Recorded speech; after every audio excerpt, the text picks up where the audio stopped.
What's going on, everybody? It's Lorne sitting here with Marshall Holmes for the Free as Fuck podcast. Episode 3. It's Sunday night, May 16th. Haven't been canceled. Hadn't been canceled yet, motherfuckers. Not yet. We're back. We were just here.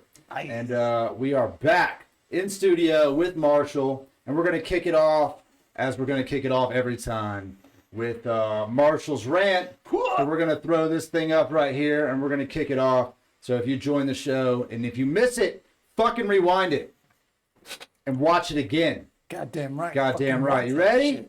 Goddamn right. Am I fucking ready? Are you fucking ready? What kind of fucking question is that? You're goddamn fucking right. All right. All you, buddy. Fucking ready. Let me fucking tell you something I noticed in America everywhere I fucking drive. People are like, oh, we need fucking people. We need to fucking hire some motherfucking people. We need to fucking hire some new fucking employees. They're like, hey, can you join the fucking team? Do you want to join the fucking team? Do you want to be a part of the fucking team? They need people so fucking bad. They're putting the fucking wage on the fucking ad. They're like, oh, we got fucking jobs. We'll pay you $9.50 a fucking hour to come here and fucking work. I'm like, oh, $9.50 a fucking hour. Holy fucking shit. I should fucking stop right fucking now. Everything in my fucking life and go in and fucking apply for this fucking job. I can't believe they're hiring for $9.50 a fucking hour. But guess what? Nobody's fucking applying for any fucking jobs. And people are fucking mad. They're like, oh, these motherfuckers don't want to fucking work. Nobody wants to have a fucking job. They just want to lay around on their motherfucking ass. They're fucking mad because people are getting extra $300 fucking dollars a month. So everybody's fucking mad.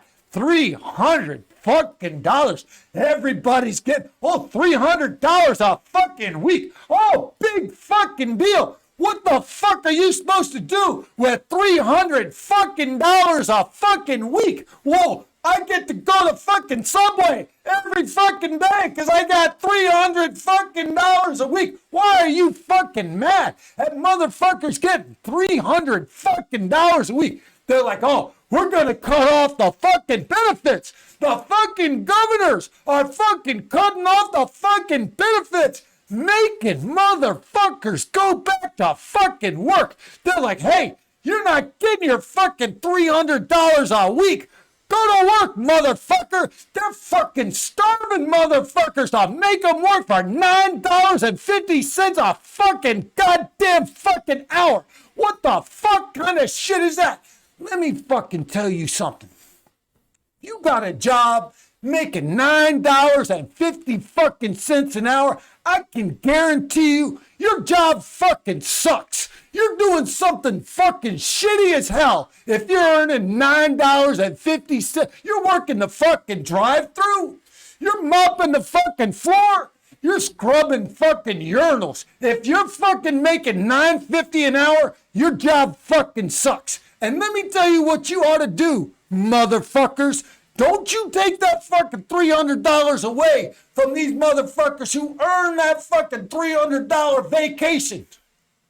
Pay these motherfuckers. If they're getting up every fucking day, putting on their embarrassing ass fucking uniform, putting on their fucking non-skid fucking shoes, and putting on their fucking visor, you need to pay those motherfuckers to show up at that motherfucking job and put up with your sorry ass motherfucking face.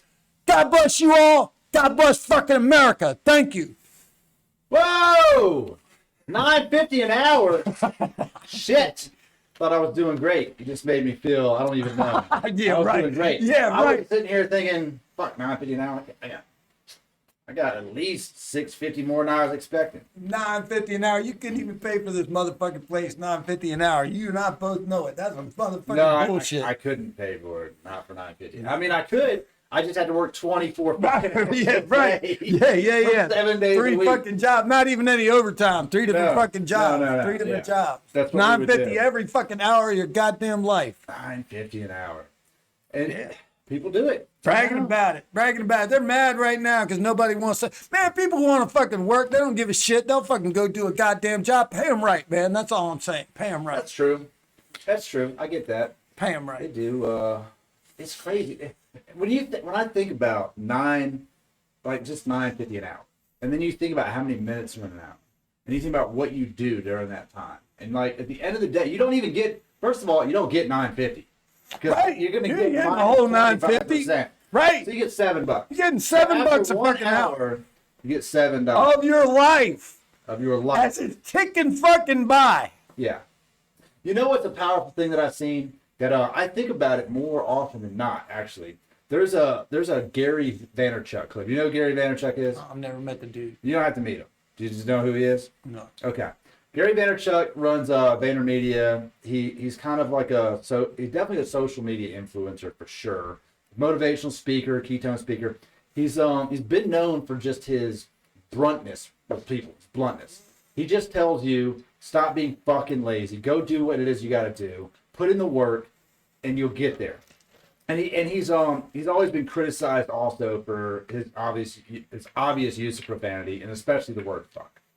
But he has a clip where he talks about he's sitting on a park bench in like New York, and he talks about how lucky people are to be a human. How lucky are you of 1 in a bazillion chance that you become you? Lucky right? as fuck. I Lucky agree. as fuck. I agree with that part. And he sits there and he's looking around. And he goes, look at all these motherfuckers walking around here like they're coming back. You're not coming back. You get one life. Right. And you're walking around like you're fucking, you're just walking around doing whatever. And you're walking around like you're going to fucking come back here. And you get one life. Take advantage of it. And a lot of people don't take advantage of it. Yeah, man. You But know? okay, so he's mad at him for He's what? not mad at him. He's just saying that when people put it out there that they they don't have this. When people they don't have that. complain. Right, when people complain, he says, look, you can get out there and you can put in the work, you can put in the time, and you can make something. You can whatever the obstacle is. He's got a real powerful speech about parents. How sometimes you just need to tell mom and dad, fuck you. Because a lot of people's parents hold them back. What's his background? His background, he spent 15 years. His parents owned a wine store, shit. a liquor store. Right? So he worked at the liquor store from time he was like 15 to the time he was about 32 years old. Oh shit. So he worked his whole like For his parents. right, he worked for his parents. Right. He took the liquor store from like $3 million in revenue up to like $30 million in revenue. He did, when YouTube first came out, he did a YouTube show called Wine Library. He would sit at a table and he would record himself talking about the wine of the week. Nobody watched it. He made hundreds of videos, and he has a time-lapse thing on YouTube that just shows him just in front of this camera. No one watched it. Right. Over and over again. And then eventually people started to watch it. And people started to watch it. And he started to build momentum. How long did it take? Just Years. Oh, man. Years. He kept doing it. And so over the time, he built up this business up to $30 million. And when he was like 31 years old, he decided he was going to go do his own thing. He took no money from his parents. He pretty much worked for them for almost nothing. Lived with them.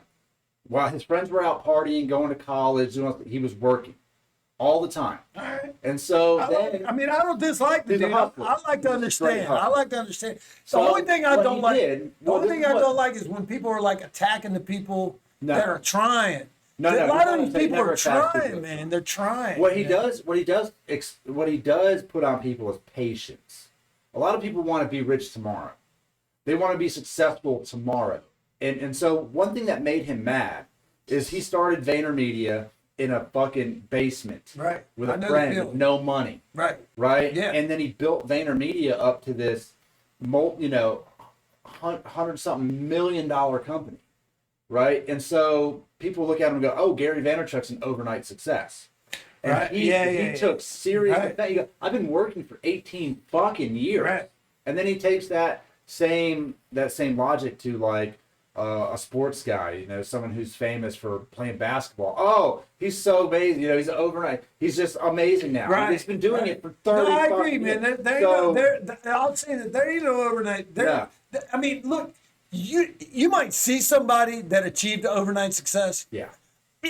But those are the rare people. Very rare. If somebody is successful, no matter what they've usually been doing that shit all their fucking life. Well, and I would even argue that overnight success doesn't. We can't say, like, all right, let's say you do something today, and tomorrow you get 1 million views, and you get a deal, and you make $5 million, right? Is that really? Could we call that success? Because we don't know if that's a one-time hit. Right. And that happens to people all the time. All the time. When you look at someone like I know Rogan has a bit of. You got to know what you're doing. Right. Once you get there. Well, like if you arrive at a certain point and people are like, all right, you got a deal, you got a record deal, you got drafted in the NBA. Right. There are busts. Right. There are people that sign big deals. There are people that get drafted number 1, first round. They go to the NFL, they get a big bonus, they're on the team, and they suck once they get there. Right. I think they stop working. Yeah, that's what happens to a lot of people. Once people that don't have that ethic, they shut down once they get a little bit of success, and then they don't make it. There's a good conversation that Rogan has talking about Kevin Hart, because people like Kevin Hart's this big comedian, sells out arenas, he's in movies, he's this super successful guy, but people never talk about Kevin Hart when he was 19 going to open mic and bombing, right? Continuously. We both know that. You know what that's like. Yeah. Absolutely. We don't see that. We only see Kevin Hart now. Man, I've eaten shit so many times on a stage I can't even fucking say, man. I mean, just countless fucking times. And I know. It's crazy. And I've crushed rooms, and it meant nothing. Right. I mean, every comic who's ever crushed a room, the first time they crushed the room, think that it's going to be some kind of life-changing fucking moment. No. And it's not. Nobody gives a fuck. They don't even give a shit about you the next week. You walk in the room and they're just like, dude, you weren't here on time. You're not going up. And you're just like, did you see my set? Did you see what I did last week? See how fucking good I was? Comedy is really hard because it's never the same audience. Brutal. And just because one audience liked it, nobody fucking cares. They don't care. You know? I've been doing this shit for fucking decades. All over the fucking country. Nobody gives a flying fuck. I had a guy that I used to build some bikes for. I worked with him, and we built this motorcycle for him. And it was a Hayabusa, and it was this like Porsche theme bike. I built a bunch of custom body panels. I mean, real custom bike, over the top. Arguably, you could say that it was gaudy or ugly or whatever. He loved the shit out of it. And he would take it to bike shows and stuff, and people were like, people don't like it. And he goes, I don't get mad. He goes, I don't care if they don't like it. He goes, could you imagine spending $150 million to make a movie, and it comes out, and people just go, that was shitty. People do it. It happens all the fucking time. Every week. And he's like, could you imagine spending all, like, 3 years of your life, all this money, you put heart and soul into it, and they're just like some fucking Joe Schmo's like, fucking sucks. And and by the way, even if it's successful, somebody's going to think that. Right. There's somebody out there who's going to be like, I just don't like him. I don't care. I used to tell people all the time about when it came to stand-up. I was like, you get a group of people in a room, you bring up a stand-up comic, there's going to be maybe at least one person in the room thinks that guy's the greatest comic that ever lived, and there'll be somebody else in the same room that'll be like, that guy sucks, he's the worst, I can't stand him. You know, that's just life, man. You deal with it, you learn to accept it, you keep working hard as you fucking can. That's what we do. That's what everyone is out there doing. I respect it. I get the game. And the thing is, my idea of success isn't even money. I don't give a fuck. I honestly don't. Money to me is not a motivator. I said that when I was young and people thought I was crazy. I don't give a fuck about money. Money means nothing to me. I don't even fucking believe it's real. I don't believe in it at all. If some comes my way, fine. I'll figure out somebody to give it to, quite honestly, because I don't fucking need it and I don't want it. Anytime I've ever had money in my life, it's been a problem. That's no bullshit. Every time I've ever had fucking money, every time. And I never have it very long because I fucking blow it on stupid shit. I do dumb ass shit when I have money. So I don't, but what I do like, I like people that I don't know coming up to me for the first time and telling me that they like something I did. I love that.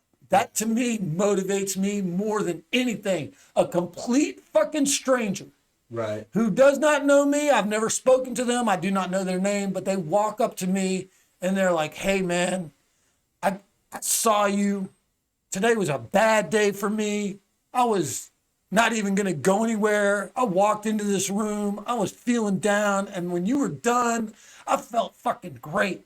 And I just want to come say thank you. And to me, that is everything. And for me, that might be all there is because I didn't get no fucking money. I mean, it just hadn't happened. So, yeah, I mean, I get that. I mean, the whole thing, like, what brought me to open mics was just a rough time in my life. Like, I got divorced, moved out, and I didn't want to, you know, my thought was, it's hard to be sad around funny people. It's hard. Like, if you're around people that are just trying to, they're doing most of those everything they motherfuckers can. are sad as fuck. They are, but they're trying to make you laugh.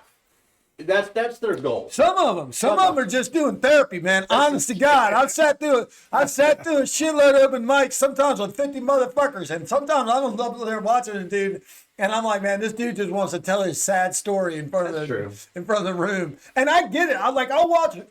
I always try to stay to the very last dude. I try. If I go to open mic, I'm gonna sit there for the last dude because I know I'm gonna hear something interesting, even if it's not funny. Right. You know, I remember a dude that lost his wife to the wedding photographer. No shit. Oh, damn. And he wasn't even able to tell the story in a funny way. He was almost crying by the time he finished telling it, so you could tell it was a real story. Right. And I was like, man, I'll never forget that in my life. I heard that story 25 fucking years ago, probably. Wow. At an open mic workshop. Not even an open mic. We were just at a workshop at a club where they were letting us for like 3 hours on Saturday afternoon. We could sit in there and go over shit with each other. Right. Like 10 people. And it was a fucking therapy session. There was nothing humorous going on in the room. It was just a bunch of sad variety of people. One guy had a puppet. One guy carried around a hammer. I don't even know why. Every time I saw him, he always had a fucking hammer. What kind of hammer was it though? Like a framing hammer? I don't know, man. I don't feel like it was part of his craft. I felt like it was a weapon. I felt like he carried it around as a weapon. He's like, this doesn't go well. Right. We're gonna fucking crack some people. He had a hammer in his hand, and then he had a hand-drawn poster of a washing machine, and he would take turns intermittently washing imaginary articles of clothing that he did not have with him while he was holding a hammer. And then the dude with the puppet would go up, and the dude with the puppet looked exactly like him. So it was him talking to himself in puppet form. Oh, I'm telling you, man, and that's just one place, one time. Man, I've seen fucking everything, bro. Everywhere. You never know what you're gonna get when you go to open mic. That's why you stay. That's why you always fucking Just stay. wait it out. You always say, even the dude that you see him week after week, and he always bombs. I'll tell you what my favorite thing to see happen in an open mic is. You see some guy that's just like fucking week after week, just eats it. And then finally one week, he's fucking tired of just the whole scene. And he's just fucking sick of going up there and being ignored and not being laughed at, and just goes up and fucking goes off. And it is fucking hilarious. And I'm always like, yes, do it. I fucking get excited for that shit. That's awesome. that's the best so part of it. funny. Yeah, man. Yeah, comedy's tough. Comedy's really hard, and right now, like, we have so many comedians that are struggling with the cancel culture topic. And there's one, you know who got canceled this week? Tony Hinchcliffe. See, I don't know. I don't watch comics. I don't know anything about comics. I don't know what they do. I intentionally don't watch well-known, famous, professional comedians on purpose. I just I root for them. I want everybody to do well, but what I heard, I read about it. I'll tell you what happened. I saw a headline or something about it. Hinchcliffe ran a show, a live show. He did it in different comedy clubs. Recently, he's been doing it in Antones in Texas, where his whole thing, it was live on YouTube. He would have a table set up in a club, and it was basically an open mic. So he had him, he had maybe Brian Redband, and he had maybe some other like pro guests come on, you know, that would show up on the show. And what they would do is they would have a bucket. Everyone put their name in the bucket. That was in the audience. They draw a name out. You come up. You get 60 seconds. Nice. To do comedy. That's fucking fire. 60 That's under seconds. fire. I Then, like it. what they would do is after the 60 seconds were up, he would ask them about themselves. Who are you? What's something interesting about you? They would talk back and forth. He would and they would actually kind of try to get to know that comic a little bit, and then they would throw, you know, a little bit of roast, a little bit of jokes at them and stuff, and they kind of go back and forth. Right. And I got you. Tony was a little bit more.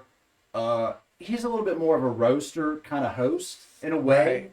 So I ain't crazy about that, but go ahead. but it's cool. And Some people like it. People like it. Everybody likes different things. Right. People But like that also, shit. it's a huge stage to be up there as a comic in front of professional comics. Who, Right. you know, like. Well, that's why I'm Rogan saying, like, times you know, and all you these people. give somebody a chance like that, and then you Right. rip them. I Well, but it's not ripping them in a degrading or distasteful way. It's ripping them and then also saying, like, you know what, you did great, you had a good set. Or if they didn't have a good set, he would even come up and still be like, well, that didn't go as planned, but maybe, you know, we'll see you next time. And there are people that get up there multiple times. Fair enough. So what happened? What happened is he was actually not doing that show. He was doing an actual set at another. I don't think it was at Antone's. I'd have to look it up. I don't think it was at Antone's. Right. At another place. The comic who brought him up on stage was an Asian comic, and I don't know what that guy's set was about. But Tony's, when he got up there, he basically said he called him I think he called him a dirty fucking chink, is what he called him. And I don't know what the context. You think that's what he called him? Or I think that's what he called it. I think that it was called him either that or stupid. something. Fucking, it was definitely fucking chink. Was the word. Was the right? He Chink was used the the word to derogatory describe term that he used to describe. And we just talked about Asian and racism. Wow. But I don't know in what as a comedian, if the context was supposed to be funny or if the context was supposed to be like, that's Tony just trying to be mean to him for no reason. You know, either way, the comedian that he said it to took a clip of it because it was being recorded, the show. Which everything is now. Right, everything's recorded. Posted it to social media and said that it wasn't okay. And Tony's management company dropped him. Antone said he's not allowed to come back to Antone's anymore. They do not support any of this stuff. And they basically canceled Tony Hinchcliffe in a matter of a day. This is pretty wild.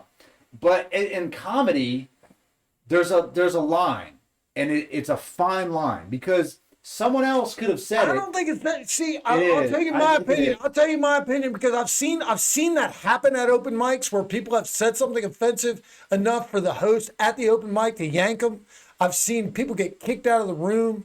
I don't know if you know who Michael Richards is. Yep. I saw Michael Richards and what he did out in LA a few years ago.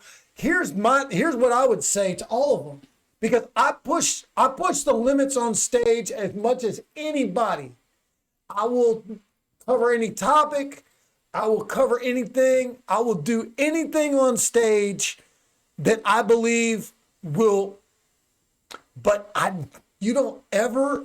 The one rule, in my opinion, the one rule, and it's not a fine line. It's a real distinct, clear fucking line, is you don't attack somebody who's less powerful than you are. That's fair. The only person that you attack, the only people you go after are the people that are more powerful than you, bigger than you, stronger than you. You don't ever hit down. And if you hit down, you're gonna, and that's, to me, that's why this whole cancel culture thing doesn't, I don't buy it.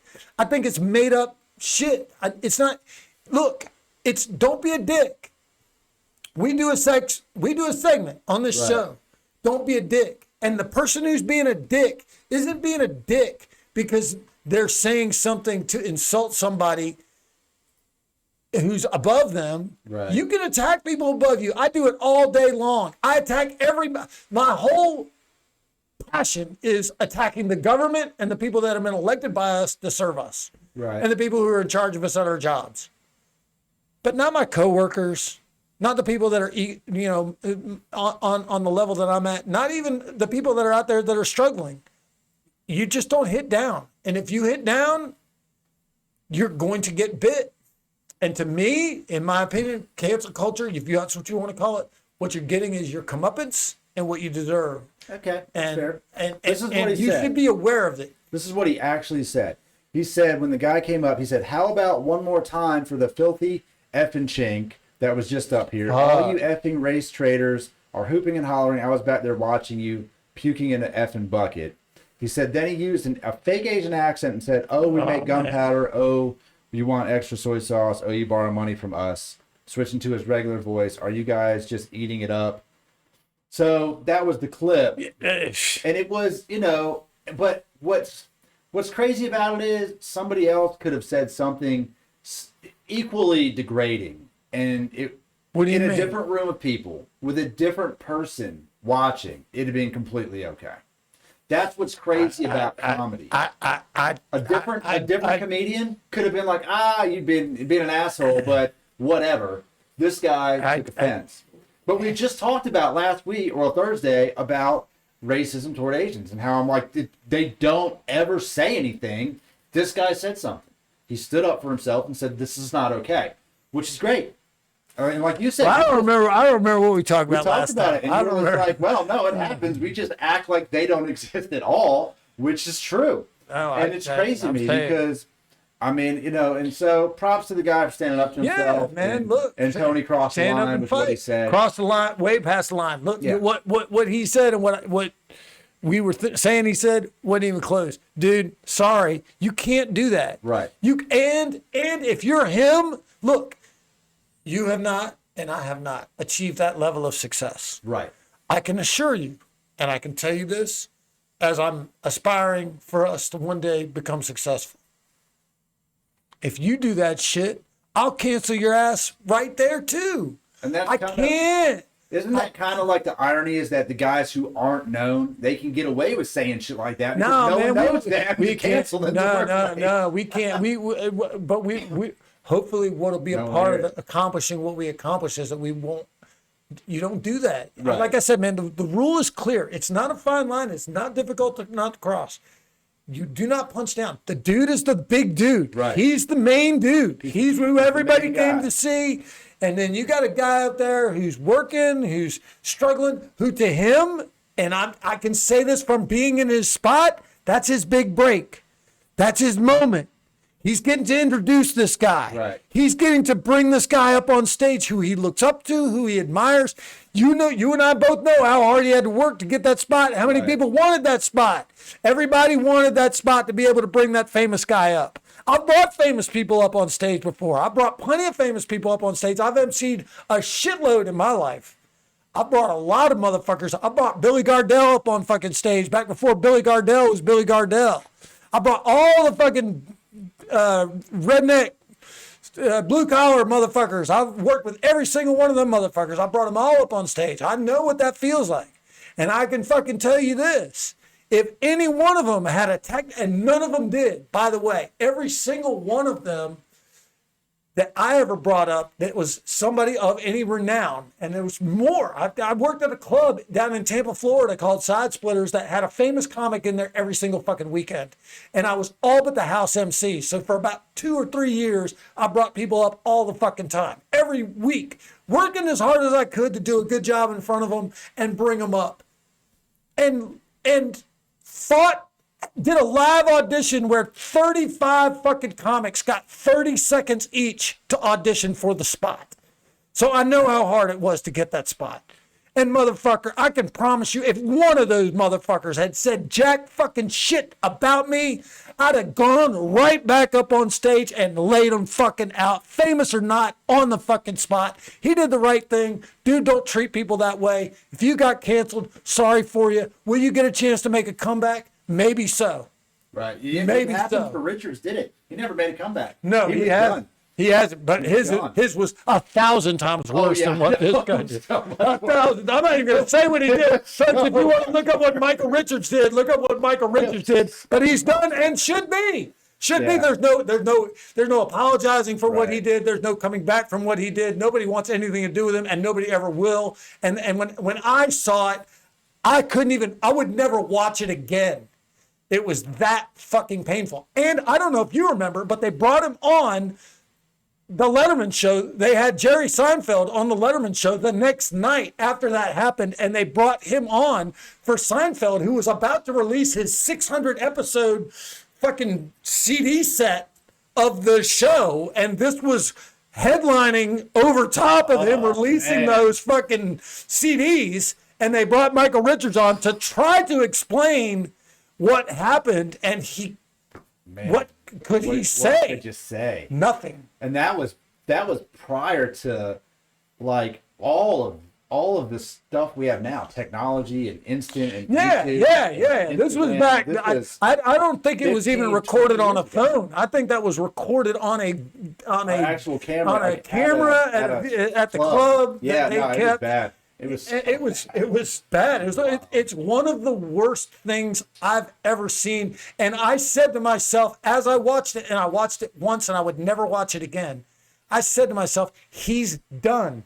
Yeah. Nobody It's will crazy. ever hire him I can't even again. imagine. I can't even think of a comic that has said something even remotely close to as bad as Richard. Honestly, Hinchcliffe's probably the second closest at this point. Well, I don't know. First of all, there's a lot of people out there that said some bad shit. There's a lot of people out there that said some bad lately, shit. but not for saying shit. You Dane know, Cook got I don't- canceled pretty good, but who? Dane Cook. I Did don't he? remember what yeah, he went away for a while. He was like on Well, top what's of the his name? world. Went away. Louis C.K. Yeah, but Louis didn't say anything. That wasn't on stage. That was outside stage. Absurd behavior. Yeah, out there. but we can honestly say that Louis does. He has said some things that were definitely on the edge of being not okay. Well, in his again, bits. it's you got to decide, But man. I get what you're saying though with punching up. Like if the Asian comic, if the roles were reversed and the comic going that was introducing the Asian guy was let's say Hinchcliffe wasn't him. He was the guy bringing him up, and he had said something, a punch at the guy above him, and then they went back and forth. Maybe it would have been different. But I get what you're saying. It's way worse when even it's the guy on top. then, what he said crosses whatever line. Yeah. Can you punch up? Yeah, but look, Yeah, if I'm bringing Chappelle up on stage, if I'm bringing Chris Rock up on stage, if I'm bringing Kevin Hart up on stage, I'm bringing them up on stage with respect. Right. I'm bringing them up on stage for the audience that is there to see them. Right. And you got it, and you better understand that, and that better be clear. What's that fucking guy that works with the puppets? Jeff Dunham. Jeff Dunham. Yeah. I got fired by Jeff Dunham in New York a week after 9/11, emceeing for him at Bananas in New York City, and I got fired by Jeff Dunham because my set wasn't clean enough. Really? And he wanted a clean set in front of him, and I thought I did one. I tried. That's why I do what I do now, because I don't give a fuck. So if you want me now, you're gonna see who I am, what I say, And how that's I the way act. it should be. It should be unapologetic. And they knew that going into that situation, and they were like, "Well, we're going to hire you to work for Dunham, but you got to be clean." I was like, "What the fuck do you want me to say? I don't even know what the fuck to say." So I went up there and did what I thought was right. He fired me. That's cool. I'm not mad at him. No hard feelings. Hire somebody else. Get somebody that's right for the gig, not me. But dude, if you're the guy, you can't. You just can't. You can't, especially with the racial and the dirty and the calling him. Man, come on, man. Yeah, you're better than that. You can do better. There's and I know there's 50,000 comics competing for every paid gig that exists. Right. 50,000, not just 50,000 people that want to do it, that are spending most of their life and sacrificing their sanity, their time, their money, their effort. What the fuck is this? What the fuck are you doing? Jesus Christ! I got a dog right on my fucking crotch. I thought there was only one big ass fucking dog. Now the little one's even fucking worse. Yeah, it's a little God dog. damn! He's All right, real loving. bro. I got you. He's super You're happy good. to see people. He loves people. You're good. What the shit? Anyway. So anyway, no, I'm saying just if there's that many people out there that are trying to get that gig, you're good. They're trying to get that gig. You got to have the level of respect for each other, just for each other, man. We should never go up there and rip each other. And I hope he doesn't. And we'll move on, because I'm looking. I don't dislike that dude. I hope he comes back. Yeah, but I'm sure. It should be a while before he does. I'm sure it'll be a little bit. All right, so we're gonna move on to the next segment here, which is critical shit. Oh shit! Critical shit is current events, things that are happening right now. Goddamn right. Right fucking now. Let's take a look at some critical Right now. fucking shit. And so you wanted to start this thing off with Russia. Goddamn fucking right, man. What the fuck? I'm tired of fucking Russia fucking with us all the goddamn time. Fucking with our elections. Fucking with our gas line. I don't know if these motherfuckers are doing that shit through the fucking government or just some fucking random ass Russian motherfuckers. But I'll fucking tell you something. I'm tired of that shit. What the fuck can we do? What are we gonna do back? What are we gonna? When I was young, man, we didn't. The Russians did not fuck with us. Once we kicked the shit out of them in fucking hockey, that was it. Those motherfuckers knew that was their fucking sport. We went to the Olympics. We kicked the fucking shit out of them in hockey. Every time they tried some bullshit after that, we would look at them and be like, bro, we beat you in fucking hockey. That's your fucking sport. We sent a bunch of college-age Americans and whipped your fucking grown adult ass 24-hour a day playing hockey, motherfuckers. We kicked the shit out of you. Don't fuck with us. And now it's fucking every time I turn around, the Russians are doing some fucking shit, and I don't like it. There's a certain level of our government, the people in charge that just fear Russia. They fear that Russia is not going to. They're not going to fuck. What are they fucking afraid of? The fuck are they afraid of? They're afraid of war. Afraid of war? The Russians aren't going to fucking fight us. Why not? What the fuck do the Russians have that they can fucking do to us? People who will die for them immensely. No. Let me tell you something about the Russians. They fear Russia more. The people in Russia fear Russia more than they fear anything else. The people in Russia hate the fucking government of Russia more than they fucking hate the Americans. Yeah, I can fucking promise you.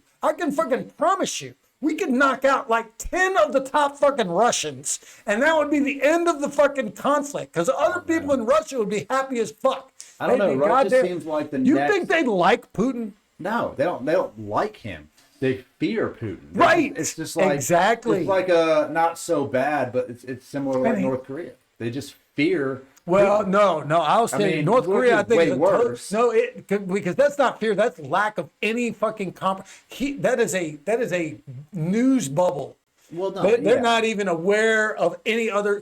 People are born and raised in prison camps in fucking North Korea. Right. They're not even aware that the world outside of that country exists, and the only things that they hear about it are bad. Yeah. So they're not necessarily in Russia. They've got free access to media. They fucking know what's going on in the world. They can't stand their government. They're fucking living on potatoes. They're fucking miserable as shit. I don't know about that. But I mean, Would they you have want to live in access, Russia? but Would you want to live in I don't Russia? know. I've never been to Russia. I don't know enough about culture in Russia. It's cold as fuck. I mean, it's definitely cold. They can't It's grow a big goddamn place. thing. Big country, man. They can't grow a goddamn thing. They don't have any way to grow. It's fucking cold. The goddamn ground is frozen. It's fucking frozen. It's a big country, man. It's a big country in a cold ass Right. fucking part of the world. It's fucking freezing over there all the goddamn time, and they can't grow There's shit. a reason why people don't fuck with them. There has to be. That's what I'm saying. I'm saying I don't understand why we don't retaliate against them in some way and send them a fucking message. But look at I'm all not the talking time- about a war. I'm not talking about bombing them. I'm talking about, yeah, you know what we do? We kick out their fucking ambassadors. Every time in the last 10 years, I feel like how many more ambassadors do they fucking have here? We kick them out every time. It's like, we just kicked out their ambassadors. I'm like, I thought they were already gone. I didn't even think they were around. We don't invite them to meetings.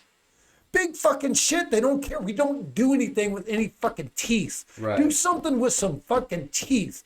I think we should do something to them where they're like, holy fucking, you're going to tell me we can't hack the Russians better than the Russians can fucking hack us? Are you fucking kidding me? There's a part of our government that doesn't want to fuck with them. The part of our government that doesn't want to fuck with them are the people that benefit from fucking doing business with Russia, and they make fucking money, and they're driven by fucking money instead of what's best for this goddamn country. I'm driven by what's best for this goddamn country. And let me tell you something, I'm staying in a fucking gas line, and I can't get any fucking gas because dumbass motherfuckers are filling up fucking bags. I'm saying to myself, let's fucking do something to the fucking Russians to send them a goddamn message so that they don't fucking do this shit again. I don't understand.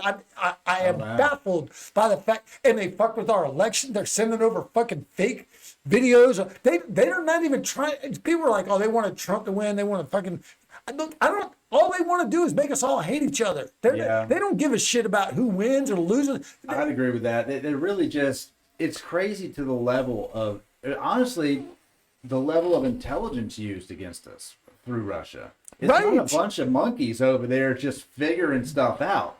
They looked at, when they talked about meddling in the 2016 election, they didn't hack anything. Highly manipulative. They used the tools that we already had. They acted like Americans. They come over and they're just like, let me put this little message on Facebook. Let me put this little tweet out. Let me do this fucking shit. Yeah, and they're doing it. And people, in a mind manipulative way, people are like, holy fucking shit, I gotta react to that fucking tweet. Oh my God, did you see that fucking post? And it's affecting the way, and then people are fighting over shit that's not even fucking real. That's the craziest part, and it's how effective it was. Right? Unbelievably effective. Do they want any specific person to win or lose or what? I don't think they fucking care. I think what they want is they want to make sure that the two sides of this country, which irritates the living fuck out of me that we have two sides. I think they just want us to fight each other all the fucking time about everything. I think they want us to be as mad as fuck with each other as we possibly can. And I don't understand why we can't fucking do something to them. And I'm not an amazing military strategist or political strategist. I don't have a devious mind. I wish I had a devious mind sometimes. I don't have a devious mind. But we got people over here that got devious fucking minds. Oh, definitely. We got some motherfuckers in this goddamn country. They got some devious ass fucking minds. We should even look. We got more prisoners, people in fucking jail than anybody in the goddamn whole world. Half the goddamn country's in fucking prison right now. You're gonna tell me that we can't just toss that out in a couple of prisons and be like, hey guys, the Russians keep fucking with us. We need one of y'all motherfuckers to come up with a little fucking shit that we can fucking do. If a rival gang was fucking with your gang, we got some gangs in this country that are more powerful than the fucking Russians. Okay. And we can't toss out the fucking throw a little cash on there and be like, all right, man, we can give you a couple bucks. I know it's weird. Russia's a weird place when you talk about like how that power struggle. Yeah, there's no struggle. How Putin just gets away. Iron fist, bro. Yeah, iron fist. He wins with 87% of the vote, and you got to believe that the 13% that didn't vote for him are all gonna die. That's very true. It's a wild thing. All right, we'll move it on. The next one here that you want to talk about was something I honestly have no fucking opinion on whatsoever. We don't have to spend a lot of time on it. But you got Tim Tebow on the list. I just am curious why he's still making news. I love the dude. I get it. He's a great athlete. He won the Heisman in college. He was a first-round draft pick. He was a great college football player. He was, I guess, a little bit of a bust in the NFL. He won a playoff game when he was in Denver. And now here it is. He went and played baseball. He's done all kinds of shit. He's always in the fucking news for something. He's always in the news. You know anything about him? Have you ever heard of him? I know his name. You know his name. I couldn't tell you what team he played on. Do you know what he looks like? No. If you saw a picture of Tim Tebow, would you know it's Tim Tebow? I'd walk right by. I wouldn't know. The thing about, like, quarterbacks get all the credit, don't they? Quarterbacks get 100% of the credit. Right. And I don't think that's fair. This is the reason honestly I find most sports boring. I watch fights, I watch UFC because when those guys enter the octagon, there's no one to blame. There's no team. It's just you and me, and there's a winner and there's a loser, and there's no bullshit. You win, you lose, and you take it hard or you take it like a champ, whatever. But when you're like, oh, Tim Tebow took him to the fucking whatever, the championship, and won the. No, there's like, there you go. There's like 100 players on the team. That's exactly my point. I don't understand why this. First of all, let's be clear, so that you know. I know you know nothing about the story. He's not even coming back as a quarterback. Really? No. He's played quarterback all his goddamn life. And his coach from when he was in college, coach when he was in college is bringing him back to play another position in the NFL 10 years after the last time he played in the NFL. He hasn't played in 10 years? He hasn't played in 10 years. Seriously? He hadn't played in 10 years in the NFL. And now his coach from college got hired as a professional coach for a team and is bringing him back to play tight end, which is basically like a lineman. I mean, the dude's as big as a house. He's not going to play quarterback. They just picked the number one quarterback out of college. Wow. And they're bringing him on to play tight end. And they've been talking about it non-fucking stop on ESPN. I'm just curious why people are so fascinated by it, but I guess you're not. All right, so if you like the fighting, then let's switch to fighting real quick, just before we do our last critical shit. Some dude, I watched two great. It was a very well hyped fight this weekend. Yep. One dude who I thought would never get beaten was winning in the first round and almost had the dude knocked out. I don't know if you know what fight I'm talking about. Michael Chandler. And it looked like he was going to coast to victory. Yeah, it did. And then in the next round, he gets fucking what the fuck happened? Tell me what happened. Because that was Michael that's your Chandler sport. I'll let you talk a little bit. And Oliveira there. And here's the thing about fighting, and it takes a lot out of you to go in there and fight people. Now, Michael Chandler, I'd say he's a little pit bull. He's got a lot of energy, he's got a lot of power, and he comes out very aggressive. Oliveira was going to play the game a little bit more cautious. A little thinner too. Yeah, no, he's definitely a little bit skinnier guy. Like a wiry guy. But he was, one of the best jiu-jitsu practitioners in the UFC. What weight class were they? They were 155 pounds. Right, so weigh in. So Chandler probably about 165, 168 pounds by the time they fought.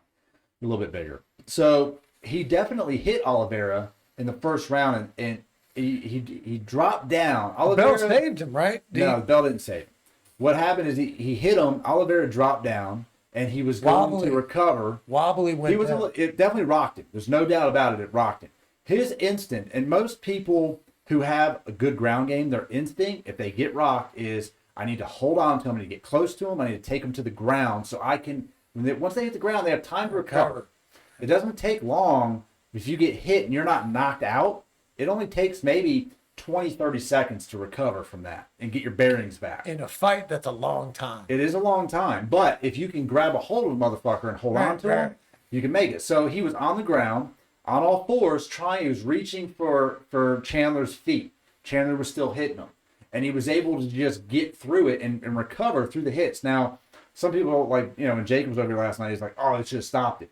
But because he wasn't defending himself. But he was still moving forward. He's still progressing toward trying to grab him and he was able to get up. Chandler just didn't finish him off. Now, in that situation, and I don't know, the referee obviously can see somebody taking a beating. Yes. And the thing that's scary about that, They will stop. about that sport, Right. the thing that's scary to me about that sport is that, and the reason that I don't think I could have ever, and obviously I'm at this point in my life and I can ever do anything like that, but I usually look at a sport and always think about how I could do, no matter what it is, Right. how could I do in that sport? I look at that and I see these guys, and boxing is different. I fought 3 times professionally, boxing. But if you're rocked in boxing, you're getting a count. You're getting a 10 Yeah. count. Arguably, If you're more rocked in dangerous. that sport, you could be almost unconscious, and the dude is either compelled or has the desire to continue to beat you unconscious or until the referee stops it. I'm curious. First of all, I think the referee, a lot of times, these guys could kill these guys. Well, what made it different in that fight is the stakes were the lightweight title. That's the thing. So if you there's a stop it belt on early- the line. Belt on the line. If you stop it early, where he's clearly could have recovered, arguably in the biggest fight of his life. So he gave him a little bit of leeway there, and yeah, he got rocked, but he wasn't down. He wasn't arms flailing. Now, when you go and look at, all right, so the second round, so that was toward the end of the first round. Right, Right, and so that's then crazy the because bell you goes, think cool, he at that survived. time you got to be thinking at that time both corners. Like if I'm the corner man in this, Time's up. you're saying to the one guy, you got this. I'm looking at right. I'm looking at the dude. I'm like, dude, you got this. Your strategy is working.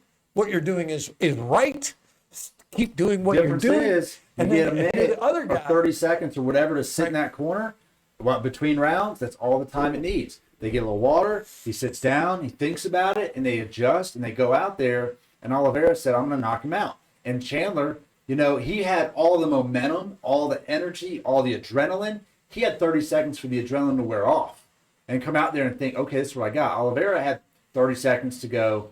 All right, I got rocked. I'm not going to do that again. I got to recover. We're going to come back out and do something. And he did. He came back out. He looked So great. one of them's getting and he good clicked guidance. them. One of them's getting shitty guidance. It's not really shitty guidance. One of them has 100% forward momentum. The other one had But reverse you got momentum. guys, you around. got trainers, you got coaches, you got Oh, yeah, somebody they're that gonna you hype trust. up, sure. They're supposed to be not just hyping you up. It's not about just if you're in that position, Yeah, you're a adjust professional your- guy. You got a corner what you're gonna guy. do. Their corner guy is supposed to be giving you, all right, here's where we are. Here's where we want you to go. Here's what you need to do. I don't understand. Well, what's now crazy- what happened when the round so how long did it go into the second round? Because It wasn't next long. round, yeah, I right. want to say it was like within a minute and a Right, half. I mean, right. and he just, it takes one good hit. And he Right, rocked sure. him. Yeah, I He get went it. down. He got on top of But him. you got to and be was- you and got Chandler was starting to obviously he's recover. trained, you're expecting Yeah. that. Chandler was starting to recover, and Oliveira just didn't let up, and he was able to knock him down again. And this time, obviously he was unable to get up and defend himself, so they stopped it. But what's crazier, the fight, two So the fights referee before is that. looking for a specific. Is there a specific look that somebody gets in their there eyes? is. Yeah, there's two things. Either their eyes roll back in the head and they're unconscious, or they're completely non-defensive at all. You're not able to cover up. Yeah, right. They get knocked out and they're done. So what's the craziest knockout I've ever seen was last night, and it was two fights before that. The guys were fighting. One of them takes, it was in I want to say it was in the second round. He takes a straight jab to the forehead. Then he takes a right hook to the chin. He's standing there looking at him dead in the eye. About 4 seconds go by. He starts doing this, and he starts stepping back and falls down unconscious. Crazy as shit. It was delayed. He got hit twice. Delayed reaction. It almost looked like a bad fall. But he was out. He was unconscious. It was a delayed. That's happened in history though. It was a delayed boxing. blood. Yeah, it was A few times in wild. boxing. In fact, Crazy. There's guys that have been knocked out that have died later. Oh yeah, you can't see it. Their reaction. It's pretty wild. But I mean, the fight game it can be controversial, but a lot of times it's not. It's pretty straightforward. And, Chandler went in post-fight conference. He's like, look, I went in strong. I went in aggressive. I was doing good. I was feeling good, and I just zigged when I should have zagged. And that's all it takes. And then, you wake up and this other guy's got the belt. And it ended Ronda Rousey's career. Yeah, it ended. I mean, there's people out there. The fight before that, Tony Ferguson, I was really rooting for Ferguson. I'm a big Tony Ferguson fan. I like watching him fight. And it wasn't a very exciting fight to watch because Beneil just kind of kept him on the ground. But he had Tony in an ankle lock that was brutal. And you saw him just lean back and he popped something, and Tony's face, you saw the agony and pain in his face for about 1 second. And then Tony started throwing kicks to the body with his other leg, and Beneil let go of the ankle lock, and Tony went all 3 rounds to decision. He lost the fight. And Beneil in the post-fight conference said, well, what did you think about the fight? And he goes, how did he not tap? How did that man not tap? He goes, I heard it pop. I know it popped. Something pop in his ankle, his knee, something is damaged. And you saw it in his face, and then he went into zombie mode and just kept coming at it. It was wild. And Tony fought Oliveira, the guy who won last night over Chandler. That was Tony's last fight. And Oliveira had him in the grossest armbar I've ever seen. He did not tap. His elbow was the wrong direction. He did not tap, still finished the fight. Tony Ferguson, one tough son of a bitch. But yeah, it's the fight game. It's wild, man. It's wild. That's why people love. Jacare Souza got his arm broken in armbar last night. Arm straight broken, upper arm. It was wild.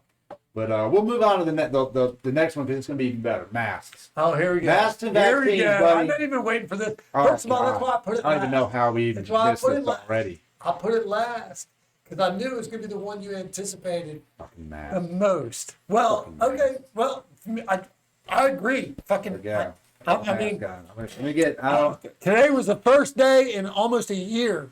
First day in almost a year that I was able to stroll through Walmart with no mask on. I had no mask on. There's no sign up anymore. Really? I was not alone in Walmart with no mask. I was probably one of, out of the 100 people that I encountered, I was one of 5 to 6 that had no mask on. And the reason I didn't have my mask on because I lost it on my way there. I lost my mask.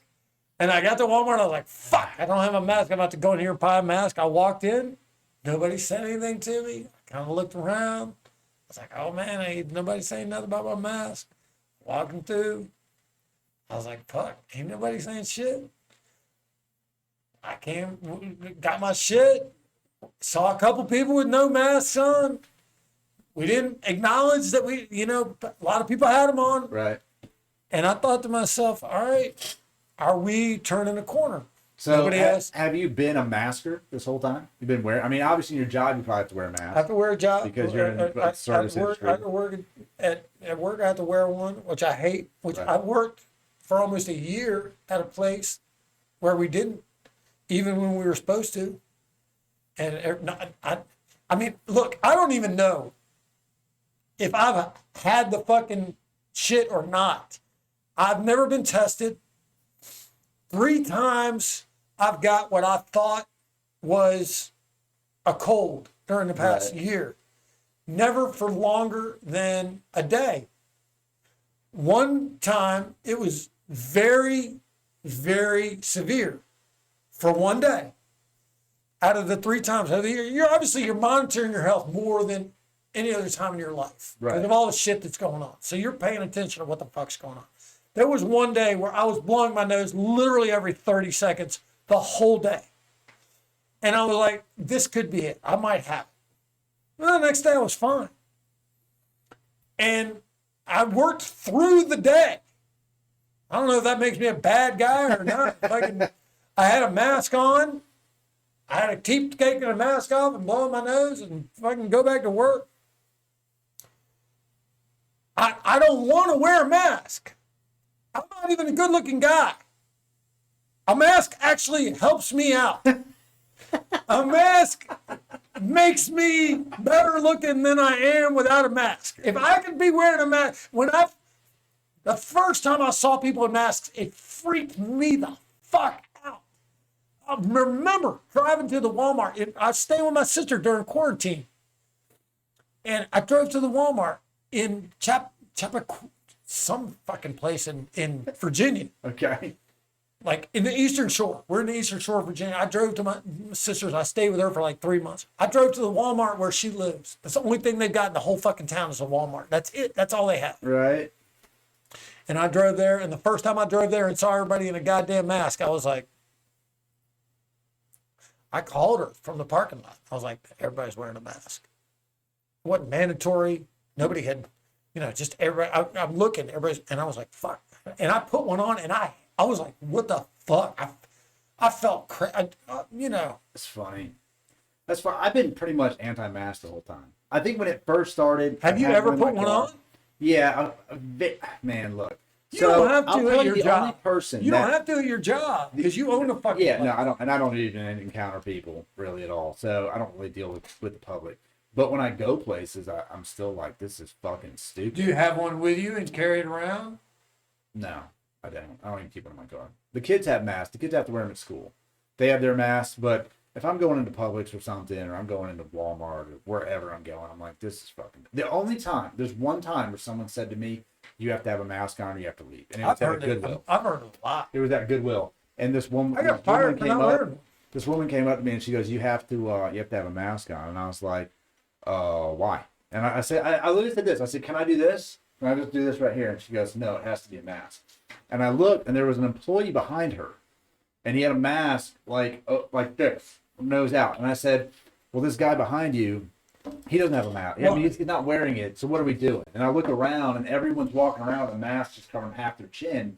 And I said, what are we really doing here? She goes, well, we have to have one. Said, she's the wrong person to fucking have the argument. Yeah, well, yeah. But, I was just like, this is silly. But anywhere else, no one's ever said anything to me about it. So I was like, cool. You know what? That's fine. I mean... Do you know what is the current policy? I don't know. Do what you want. Live your life. Current policy is what they're trying to say is that if you're vaccinated, you don't have to wear a mask. That's the current. So. How do they know? Right. You don't fucking know. Look, I was at Walmart today. Look, not only was I not vaccinated, and look, I ain't no liberal, ain't no Democrat. I don't follow none of that shit. I don't give a fuck about those people at all. They could think one thing. I don't give a shit. I don't listen to what they think. I don't care what they think. But I will say this. There is no fucking way on God's green earth, as long as I'm a living fucking human being and have blood pulsing through my body, that you are putting that fucking shot in my fucking body. You're putting that shot in my fucking body after I've done everything I can do to fucking kill you. I am not putting that ever. In fact, not only that shot, I don't give a fuck what else comes. Because let me assure you, this shit ain't over. Anybody who thinks that because of what happened, that we got a vaccine and now everything's back to normal. Look, another fucking thing is coming. And it's probably going to be fucking worse. People are going to be literally walking around like fucking zombies. You're going to see people with sores and shit on their face and fucking staggering down the fucking road and all kinds of dead corpses laying in the fucking ground. There ain't no doubt in my mind. Yeah. I don't give a fuck how bad it gets. I'm not putting on a fucking goddamn mask again. I'm done with the mask. I got to wear it at work. I'll wear it at work. But outside of that, no. When they came out and said, "Oh, well, now if you're vaccinated, you can go outside and ride a bike," where have you been? Right. We have been doing that. Well, first of all along, the second I walked outside, first thing I can't breathe with the goddamn thing. No, you can't breathe. They're not healthy for you. People are getting sick from wearing masks. Of course, you've got germs, bacteria. My son, who is one of the smartest human beings on the face of the earth, he just graduated high school with like a 4.7 on a 4.0 scale. Smart as fuck. I asked him about 6 months in. I was like, "Hey man, you washing your fucking mask?" He's like, "You gotta wash it?" I'm like, "Are you what the fuck do you?" Stop stuff from going like, in. Dude, 6 months, bro. He's like, "Oh, I just hang it from my rearview mirror." He was wearing the same one every fucking day. Yeah, I mean, look, because they don't do anything. And I ain't putting that fucking vaccine in my body. I don't think the vaccine. You have no idea what's in that shit, man. My mom is she's like 75, 76, and she got COVID. She tested positive for it like 3 weeks or 4 weeks ago at Myrtle Beach. Wow. And she was sick at Myrtle Beach. She didn't feel that great, but she wasn't like deathly ill. She just didn't feel good. She tested positive for COVID, and she's like, I'm not getting a vaccine. She's like, I don't want it. I mean, I'm fine. So I got antibodies. But there are people 73? out there. I think she's like 75. She's born in 46, so 75. So, like, you know, she just didn't care. She's like, whatever. It is what it is at this time. And there's a lot of people out there that are like that. But I would argue that the majority of the vaccination side is definitely Democrat. It's very political. Man, and that bugs the fuck out of me because that's the whole the problem. agenda. That's the whole. First of all, I will say this. That's the whole problem with America right now. Is that as soon as any issue arises, the people that are parts of those two groups, Republicans and Democrats, they look to the motherfuckers who are in charge of those two groups and they almost ask them, how am I supposed to feel about this? Right. What am I supposed to think? Please tell me. And they used to have, and they still do, but they used to have Rush Limbaugh, who would get on the fight. And now they have Sean Hannity and Tucker Carlson. And of course, you know, whatever you want to say about I don't know who the liberal, I don't know. I don't think in those terms. I don't own a TV. I don't watch TV. I don't give a fuck about TV. I don't want to watch TV. I don't give a shit who's on it. I don't care what they say. And I definitely don't give a fuck about a Democrat opinion versus a Republican opinion. To me, look, and I've told you this. I fucking love this country, buddy. I love this country. I love America. It's my home. I was born here. It's offered me a tremendous opportunity to live an amazing life that I thought would have ended a long time ago. I did not expect to live this long. I expected to be dead. I was told I'd be dead. Everybody that knew me was like, you're going to be dead. You're not going to, you can't live living the way you're living. You're going to be dead. I was like, all right, well then I'm going to live like today's my last day. I started doing that when I was like 5 years old. Because everybody told me I was going to be, they're like, he's going to be dead. So I was like, all right, well then if I'm going to be dead, today's going to be a good fucking day. And what bothers me is, man, we have such a great country. We have such a great country. America is so amazing. Maybe we didn't do shit right to get here.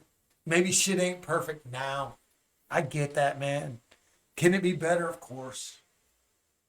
There's so many things I'd like to change. I don't agree with the government. I don't agree with money. I don't like anything. But goddamn, I like, and what I see in the people that I encounter in my day. I see people at the gym that I go to. I see people at the restaurant that I work at. I see people around me. I see people at the laundromat. And man, they get along. Yeah. When I see people, they get along. And they try. They hold doors for each other. And they give back each other's wallets when they drop them. And they help each other out. And they don't.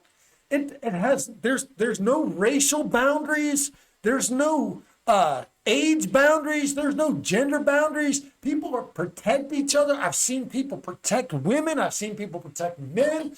I've never in my life been around when a gay person has been insulted or attacked by another person because maybe, I don't know, people just look at me and they're like, hey, he would not allow that shit to happen. We shouldn't do it in front of him. I don't think that's it, though.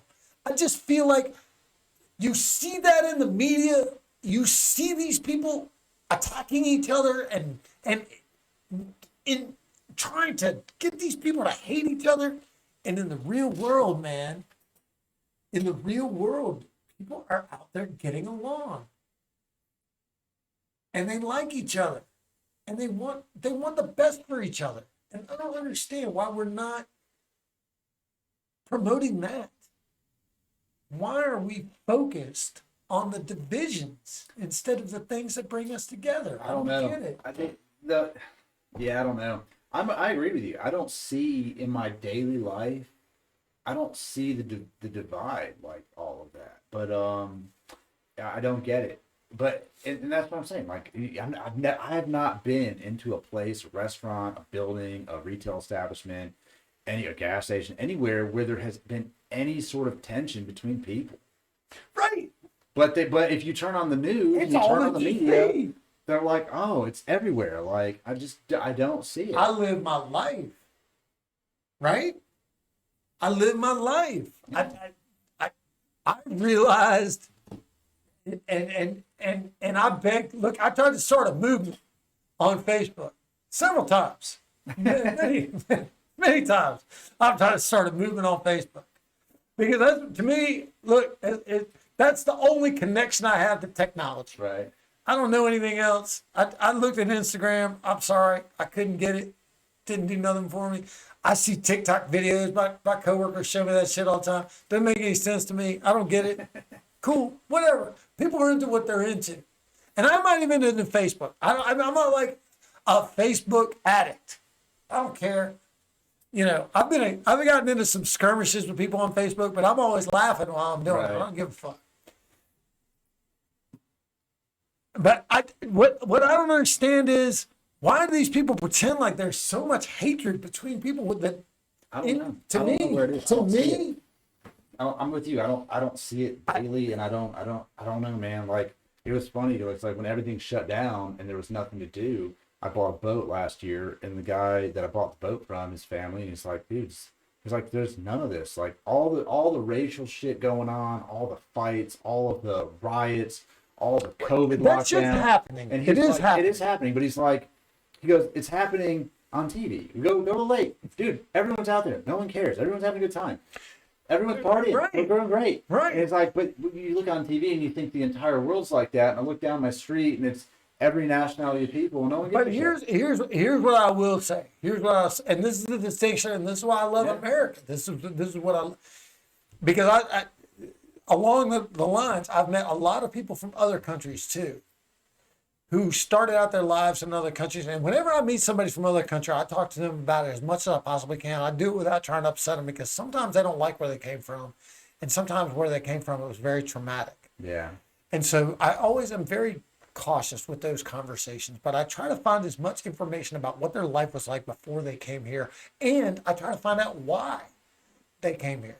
You know, you started out there, Right. You were there until a certain age. What was it that got you here? And, you know, I'm just so proud of the fact that people all over the world, even now, with all of the shit that is, people are talking about a crisis down at the southern border. I get it. They think in their mind it's a crisis. And I get there's bad people coming across or whatever. Man, when people love where you live so much that they are willing to risk their lives to make that journey and cross unimaginable amounts of pain just for a chance to come here and have nothing.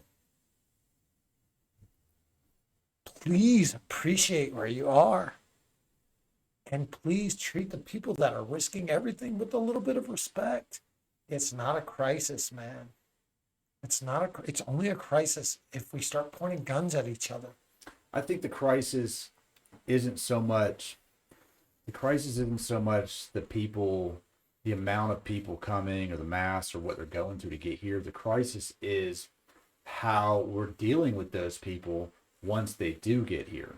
Okay. And it's I'm not even talking about on a societal level of like just treating people badly for, coming through here illegally or however the case is. It's what we're doing to these people once they do come. All right, well, where do you come from? What is this? And we're sticking them in these detainment facilities that is very inhumane. Right. And you can So argue what is the option? I don't know What's the solution? That's Are we trying to find a solution, or are we just, build a wall? Ain't this a fucking solution? well, in a way, build a wall and I'll put it this to you like this. In a way, build a wall is a solution. And I'll tell you why. Because arguably the people that come through illegally, through coyotes and through all of these, they risk everything. And they don't risk everything because it's dangerous to come to America. They risk everything because the people bringing them to America are the most dangerous people they could ever be in contact with.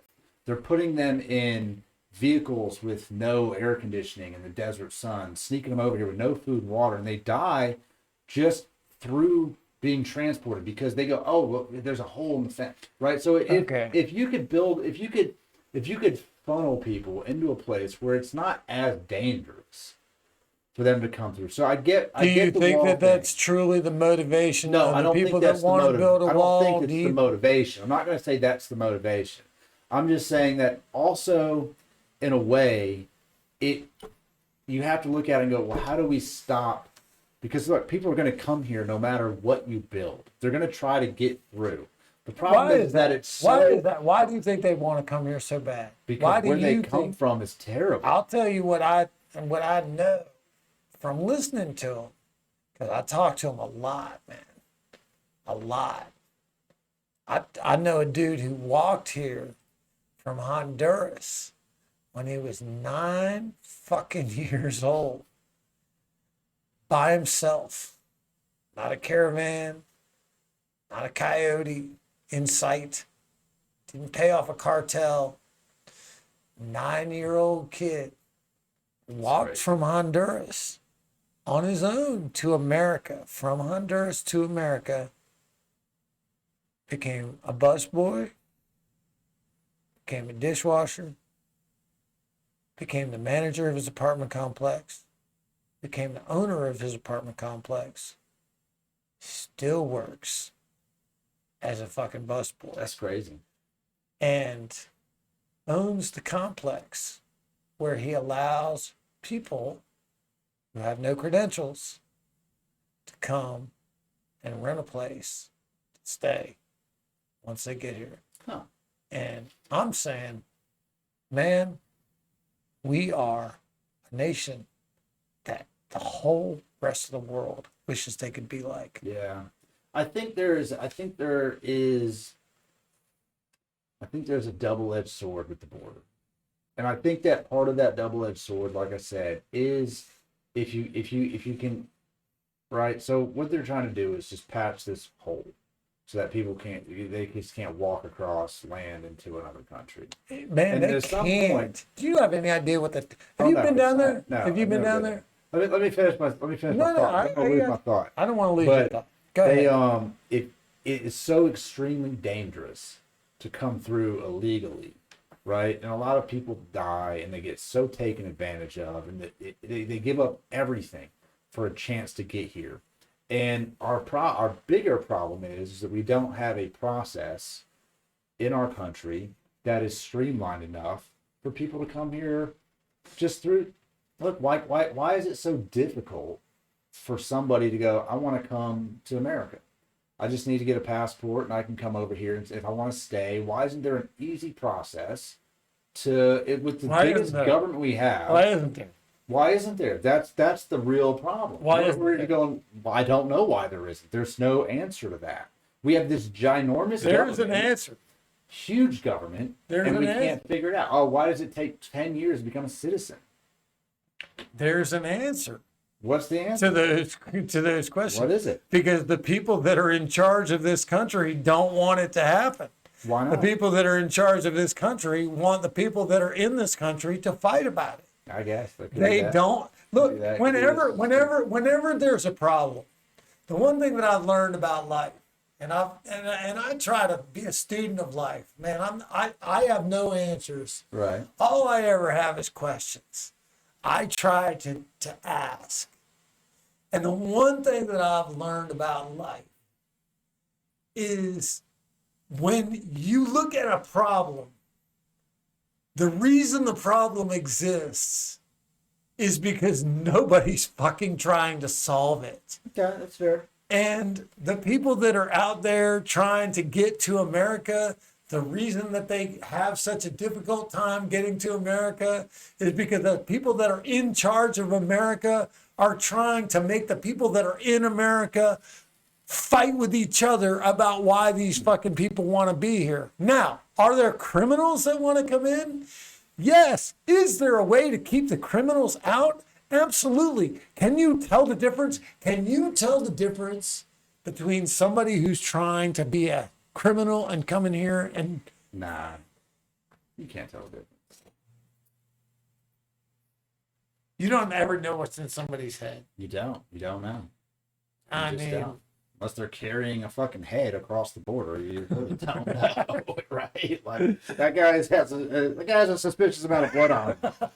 I'm gonna have to. He's either just ate and just killed something and ate it, or we should probably ask a couple more questions before let him in here. I mean, there's got to be a process. There needs to be. Nobody's trying to solve it. They're not trying to solve it. They're not even trying to come up with it. They're just barking at each other, and they're trying to make us all mad at each other.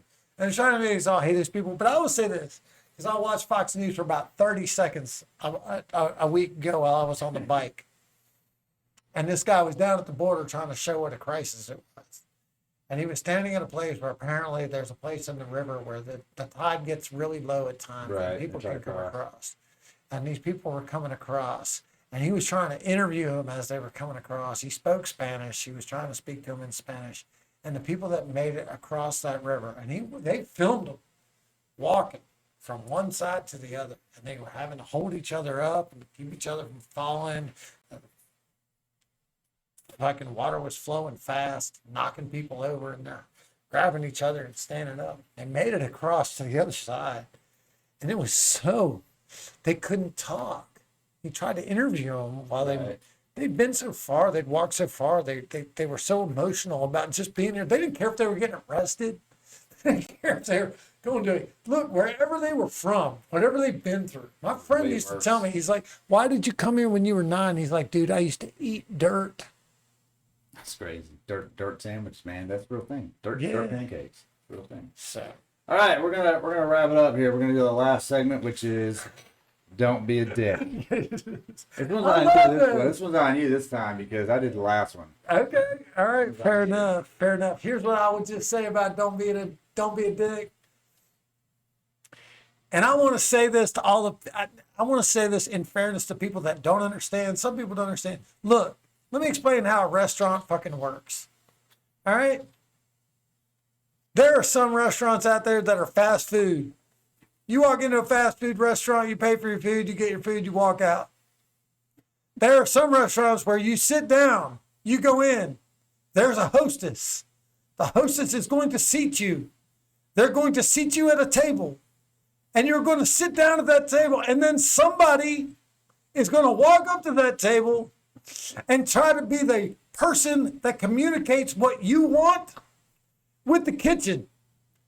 The person in the kitchen doesn't want to make you anything. The person in the kitchen doesn't even want to be at work. They're mad as shit. They're probably completely hungover. And they're angry. I'll just say they're very angry. The person at your table is trying to take your communication of how exactly you want your meal. And let me assure you that I've heard people say, I would like my food well done, but I don't want it too crispy. Okay, I'll write that down. I'll relay that to the kitchen. I'll let them know that. Folks, at the end of your meal, you don't have an obligation because of life. You have a moral obligation because of how difficult of a human being you are and because of how kind that person has been to you, to leave them a fucking tip. Leave them a tip. And let me tell you, a tip on a $250 check, $5 is not getting it done. Leave them all the money that you have. And let me explain to you why. I'm going to explain to you why. Because there are people out there that don't tip, and I get it. You don't want to tip.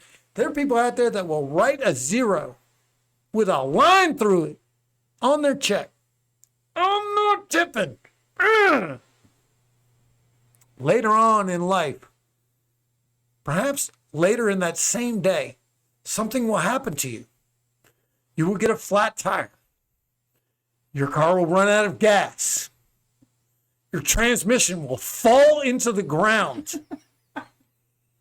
Your house will burn down. Your girlfriend will cheat on you with your best friend. Something will happen in your life, and you'll say to yourself, what could it be that caused this? Let me tell you what it was. Karma, bitch. Fucking karma. You fucking didn't goddamn tip that fucking server, and karma is fucking taking care of your ass. So, fucking here's what I would advise to every fucking human being out there. Every human being. You go into a restaurant that has a waiter that walks up to your table, that introduces themselves and says, I am here to take care of you. Let me assure you, you have no idea how hard that fucking person's job is. So at the end of the fucking at the end of the fucking meal, when you're done making the biggest mess that a human being could possibly fucking make, throwing food, napkins, silverware, and plates all over the place, give that person every single fucking penny that you have left to your life, because they deserve it. God bless you all. God bless America. Fucking free as fuck. Here we are. Thank you. Here we are. That's true, man. That's true. Luke said no one tips in Australia, probably 5%. We got one viewer. We got more viewers. So We had Tim up in here. Tim was here. Lucid was here. all right. Yeah, Lucid was talking about the mask. He said it's funny when you wear a mask when it's below freezing. You see all the breath escaping from the sides of the mask. They just aren't that effective. Hey, man. He also said his dad passed from COVID, and he was 81. And he had a lot of pre-existing conditions that attributed to that. But I'm sorry to hear that, buddy. Yeah, it's that's life, man. Listen, if it wasn't COVID, probably flu would have got him. Something would have got him. Yeah, some people are just sick, and it just takes a little push. Let's try to be a little bit healthier, America. We could eat better. That was one of the biggest problems throughout the entire pandemic, is nobody pushed just being healthy. Right. No one pushed vitamins and eating well. They just said stay home and fucking DoorDash. And then let's give you a shot. Yeah, we'll give you a shot. DoorDash, some fucking Here's heart attack. A little exercise, a couple vegetables once in a while. Look, you're not gonna get sick from Waffle House. We're gonna put it in a sealed bag. It's sealed for your safety. Here's a heart attack. Eat all of it. Waffle House has their new healthy precautions. Yeah. Don't go to the gym because that's closed. Don't go outside. Stay home. Don't exercise. Don't exercise. Yeah. Just order Waffle House from your couch. That's it. Yeah. Whatever fun. it is, man. Just get a big fat fucking pile of grease. Suck it down. And try not to catch COVID, because that shit'll fucking kill you. That's America. Wow. Yeah, there you go, buddy. That was fun, man. We killed like an hour and a half. Holy shit. We had a good time. And we're gonna have some more topics, man. We're gonna have some more topics come Thursday. It's gonna be another night. We'll be another ready. night, and it's gonna be ready. I appreciate everyone who showed up. And Marshall appreciates everyone who showed up, and it will be live. It will be on there, so you can watch the whole thing in its entirety on YouTube. And we'll cover some clips. But if you got some comments, man, some things to talk about, leave them in the chat, and we will read them, and we will talk about them for sure. Each and every week, we're gonna have a good time, man. This was amazing. So, Thank you all. Next time, we will see you guys later, man, and stay free as fuck out there. Free as fuck, bitch. Free as fuck.